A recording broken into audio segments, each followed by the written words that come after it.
তাফসিরে জালালাইন এই কিতাবের মধ্যে রয়েছে যে সমস্ত মানুষ মরুভূমির মধ্যে বসবাস করে তাদের হৃদয় থাকে কঠোর। তাদের হৃদয় কি থাকে? কঠোর থাকে। উলামায়ে কেরাম এইখান থেকে কিয়াস করে বলেছেন, যারা অজ পাড়াগাঁয়ের মধ্যে বসবাস করে তাদের হৃদয়ও কঠোর থাকে, সংকীর্ণ থাকে। অথচ আল্লাহ সুবহানাহু ওয়া তাআলা যাদের দিল নরম তাদেরকে ভালোবাসেন। সুবহানাল্লাহ করেন। যাদের হৃদয় প্রশস্ত আল্লাহ সুবহানাহু ওয়া তাআলা তাদেরকে ভালোবাসেন। আমরা গ্রামগঞ্জের মানুষ, একজন অপরজনের সঙ্গে ঝগড়া বাজলে বুদ্ধি দিয়া, কুপরামর্শ দিয়া ঝগড়া আরো বেশি লাগাই দেয়, ঠিক কিনা বলেন? অথচ কুরআন সুন্নাহ আল্লাহ রসুল এটাকে পছন্দ করে না।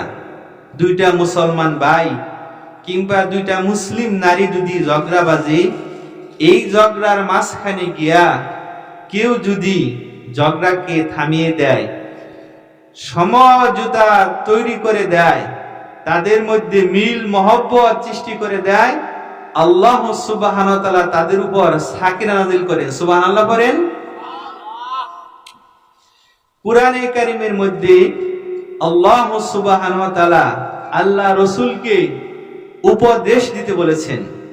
আল্লাহ রাসূলকে বলেছেন আল্লাহ পাক, ওয়াযাক্কির ফা ইন্নায যিকরা তানফাউল মুমিনিন।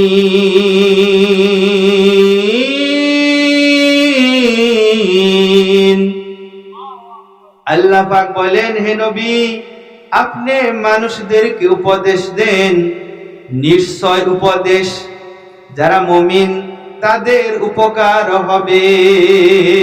সুবহানাল্লাহ করেন।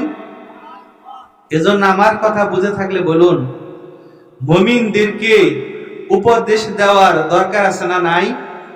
আর একটু জোরে বলেন। মুমিনদেরকে উপদেশ দেওয়ার দরকার আছে। এর আগে একটা কথা শুনুন, আমাদের জামালউদ্দিন ইসলামিয়া মহিলা মাদ্রাসার বয়স মনে হয় 2.5 বছর 3 বছরের কাছাকাছি। আলহামদুলিল্লাহ, পূর্ব সখীপুরের মধ্যে আমি অনেক মহিলা মাদ্রাসা দেখেছি, ছাত্র 8-10 জন, 15-20 জন।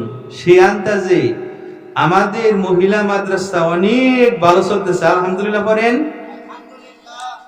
আমাদের মোহাম্মদ ইসলাম মাদ্রাসা প্রতিষ্ঠাতা হাফিজ মাওলানা মুফতি রুহুল আমিন সাহেব সহ আমরা 10 জন শিক্ষক আছি। মাদ্রাসা রানিং বয়স 15 বছর। যখন প্রথম মাদ্রাসা তৈরি করা হয়েছে তখনই তো এমন জমে নাই।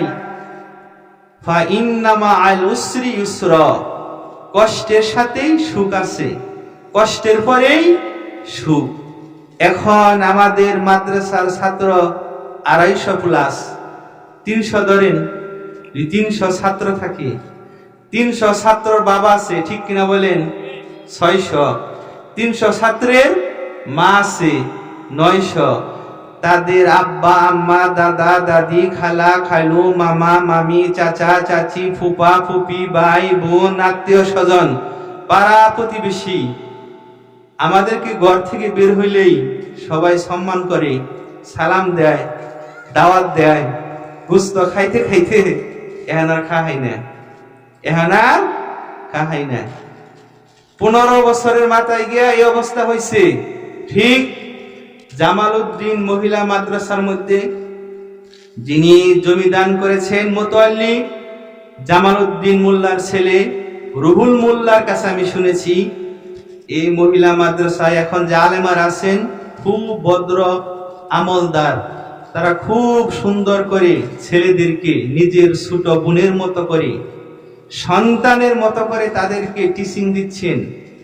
আর যারা পুরুষ শিক্ষক আছেন তারাও খুব কঠোর মেহনত করতেছেন। আমি একটা নূর পাইতেছি ইনশাআল্লাহ এই মাদ্রাসা জমতে আর বেশি দিন সময় লাগবে না, আর 2-3 বছর এভাবে মেহনত করলেই মাদ্রাসা আবার জমে যাবে। ঠিক কিনা বলেন? আল্লাহ সুবহানাহু ওয়া তাআলা এই মাদ্রাসাকে কবুল আর মঞ্জুর করুক, কিয়ামত পর্যন্ত সকলে বলে আমিন।